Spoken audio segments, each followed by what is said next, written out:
Genesis, nagkita si Jacob at si Esau, 33 kabanata.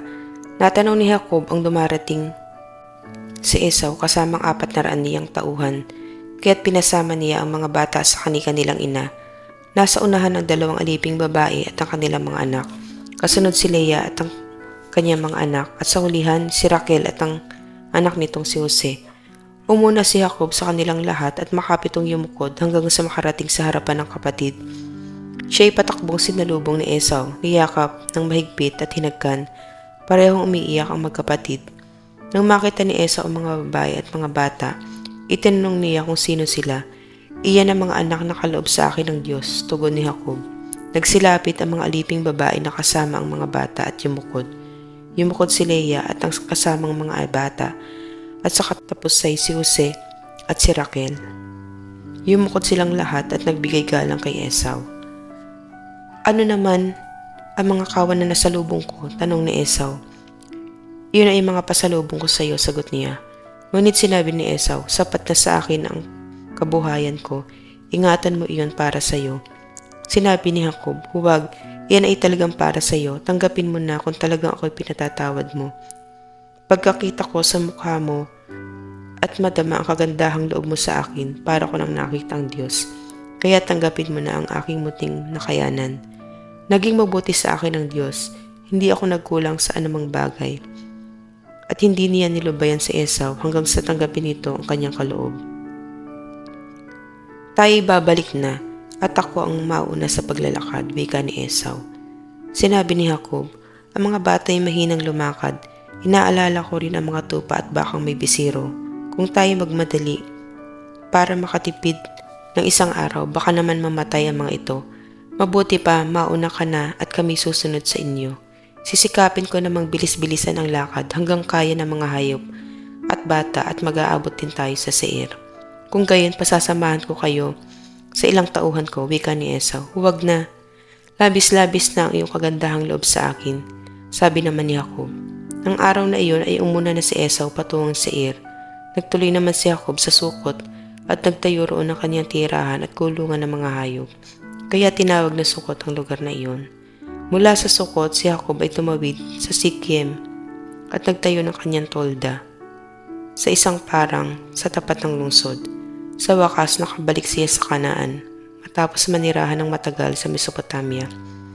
Ang parang na pinagtayuan niya ng tolda ay binili niya sa tagapagmana ni Hamor na ama ni Sikiem sa halagang 100 pirasong pilak.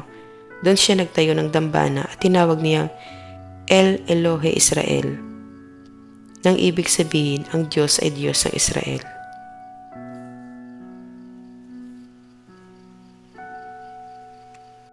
Genesis, ginahasa si Dina, 34 na kabanata. Si Dina, ang anak na dalaga ni Jacob kay Leah, ay dumalo sa ilang kababaihan doon. Nakita siya ni Sikem, anak na binata ni Hamor, na pinuno roon. Sa pilitan siyang isinama nito at ginahasa. Napamahal na sa kanya si Dina at sinikap niyang aliwin ito. Sinabi ni Sikem sa kanyang ama, nalakaring mapangasawa niya ang dalaga.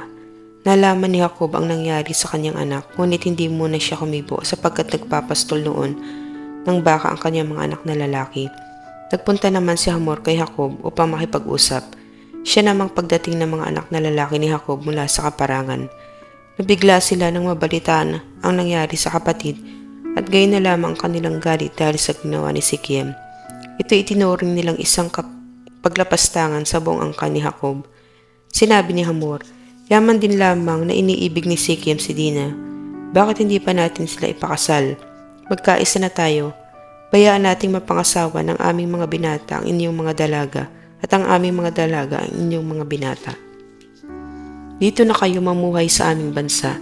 Maaari kayong tumira kung saan ninyo ibig. Maaari kayong maghanap buhay at magkaroon ng ari-arian. Nakiusap ding mabuti si Sikem sa ama at mga kapatid ni Dina. Sinabi niya, pagbigyan na po ninyo ang aking hangarin at humiling naman kayo ng gusto ninyo. Sabihin po ninyo kung ano ang dote na dapat kong ibigay at kung magkano pa ang kailangan kong ipagkaloob sa inyo. Makasal lamang kami.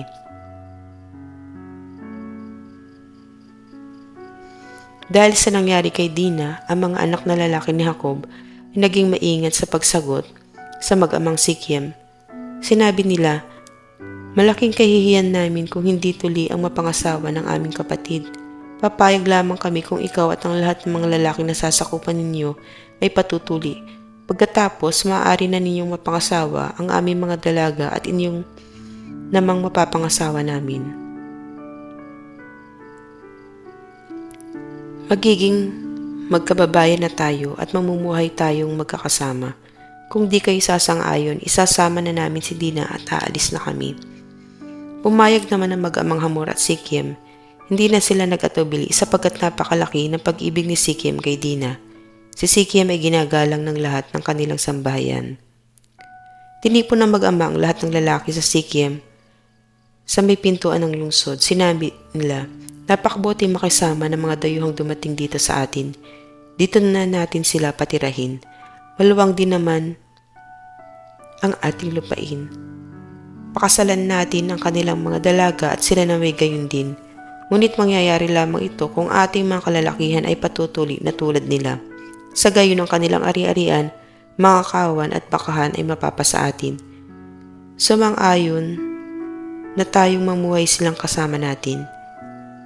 Sumang-ayon naman sa hamon na ito ang mga lalaki at lahat ay napatuli. Na ika-3 araw na sukdulan ang kirot ng sugat ng mga tinuli, ang lungsod ay pinasok ni Simeon at Levi, mga kapatid ni Dina, at pinagpapatay ang mga lalaki roon na walang kamalay-malay. Pinatay nila pati ang mag-amang Hamor at Sikhem at itinakas si Dina. Ang mga sugatan na may inutas ng ibang anak ni Jacob at pagkatapos sinamsam nila ang anumang mahalagang ari-arian doon. Ginawa nila ito dahil sa nalugsong puri ng kanilang kapatid. Sinamsam nila pati mga kawan, mga bakahan, mga asno at lahat ng bagay maging sa bayan at sa bukid. Dinila nilang lahat ang mga kayamanan, binihag ang mga babae at mga bata, at walang itinirang anuman. Sinabi ni Jacob kina Simeon at Levi, "Binigyan ninyo ako ng napakalaking suliranin. Ngayon, kamumuhian tayo ng mga Kananeo at Pariseo. Pag nagkaisa sila'y sasalakayin tayo. Wala tayong sapat na tauhan magtatanggol. Maaari nilang lipulin ang aking sambahayan." Ngunit sila'y sumagot, "Matitiis po ba naming lapastanganin nila ang aming kapatid at itulad sa masamang babae?"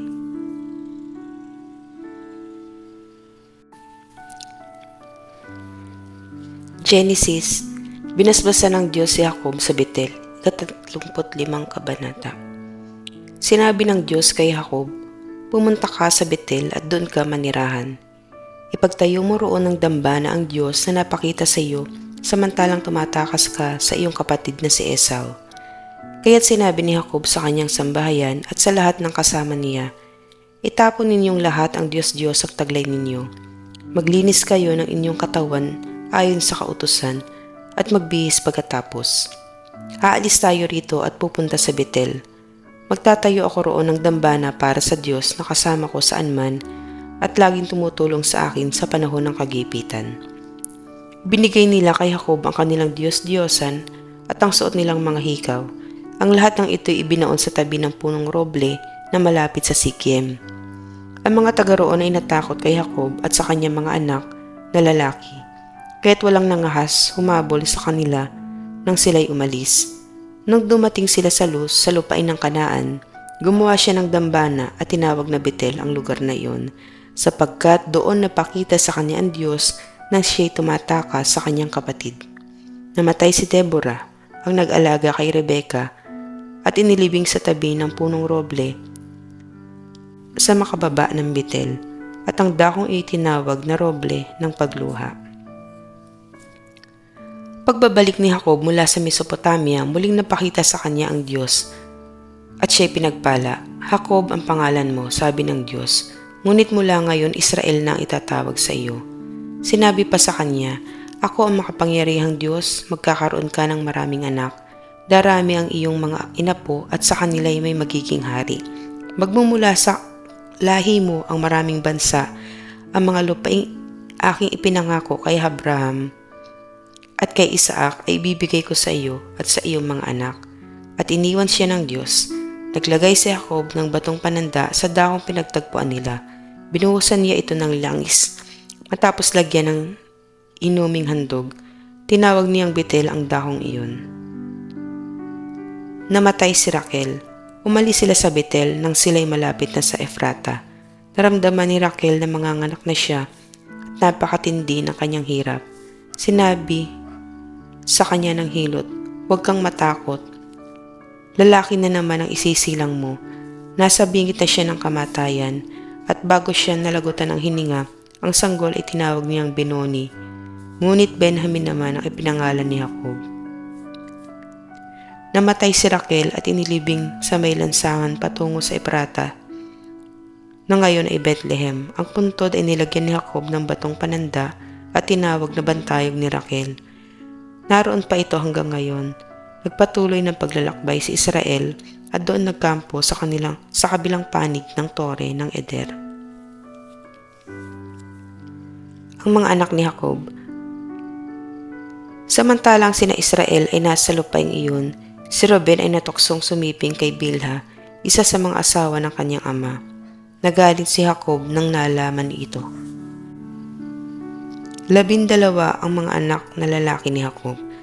Kay Leah ang naging anak niya ay sina Ruben, Simeon, Levi, Huda, Isakar at Zabulon. Kay Raquel, si Jose at si Benjamin. Kay Bilha na alipin ni Raquel, si Dan at si Neftali. Kay Silpa naman na alipin ni Leah, ang naging anak niya ay si Gad at Aser. Sa Mesopotamia ay pinanganak ang lahat ng ito. Namatay si Isaac. Dumalaw si Jacob sa kanyang amang si Isaac sa Mamre, na tinatawag ding Kiryat Arba o Hebron. Dito rin tumira si Abraham. Si Isaac 180 taon nang mamatay at mamahinga sa piling ng kanyang mga ninuno. Siya inilibing ni Esau at Jacob. Ang mabuting balita ay kay Mateo, ang 12 alagad. 10 kabanata. Tinipon ni Jesus ang 12 alagad at binigyan ng kapangyarihang magpalayas ng masasamang espiritu at magpagaling ng mga may karamdaman. Ito ang pangalan ng 12 apostol, si Simon na tinatawag na Pedro at si Andres na kanyang kapatid, sina Santiago at Juan na mga anak ni Zebedeo, sina Felipe at Bartolome, si Tomas at si Mateo na publikano, si Santiago na anak ni Alfeo at si Tadeo, si Simong Makabayan at si Judas Iscariote ang nagkanulo kay Jesus. Ang 12 ito'y sinugo ni Jesus at kanyang pinagbilinan. Huwag kayong pupunta sa lugar ng mga Hentil o sa alinmang bayan ng mga Samaritano. Sa halip ay hanapin ninyo ang mga nawawalang tupa ng sambahayan ng Israel. Humayo kayo at ipangaral ninyo na malapit na maghari ang Diyos. Pagalingin ninyo ang mga may sakit at buhay ng mga patay. Pagalingin ninyo ang mga kaitongin at palayasin ang mga demonyo.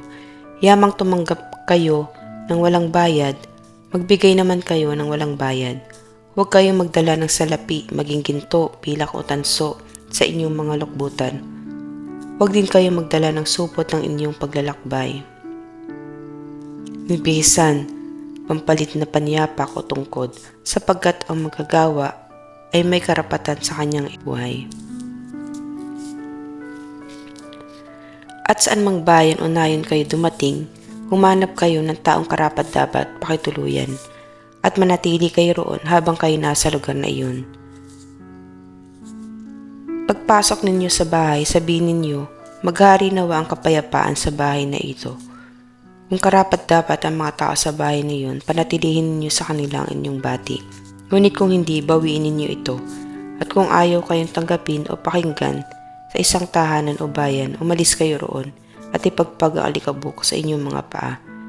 Sinasabi ko sa inyo na sa araw na ng paghuhukom ay higit na mabigat ang iparurusa sa mga tao sa bayang yaon kaysa dinanas ng mga taga-Sodoma at taga-Gomora. Mga pag-uusig na darating. Ngayon sinusugo ko kayo na parang mga tupa sa gitna ng mga asong gubat. Maging matalino kayo gaya ng mga ahas at matapat gaya ng mga kalapati. Mag-ingat kayo sapagkat may mga taong magkakanulo sa inyo sa mga hukuman at hahagupitin nila kayo sa mga sinagoga. Dahil sa akin, ihaharap kayo sa mga gobernador at mga hari at magpapatotoo kayo sa harapan nila at mga hentil. Kapag nililitis na kayo, huwag kayong mabalisa tungkol sa sasabihin ninyo o kung paano ninyo sasabihin. Pagdating ng oras, ito ipagkakaloob sa inyo, sapagkat hindi kayo magsasalita, kundi ang Espiritu ng Diyos ang magsasalita sa pamamagitan ninyo.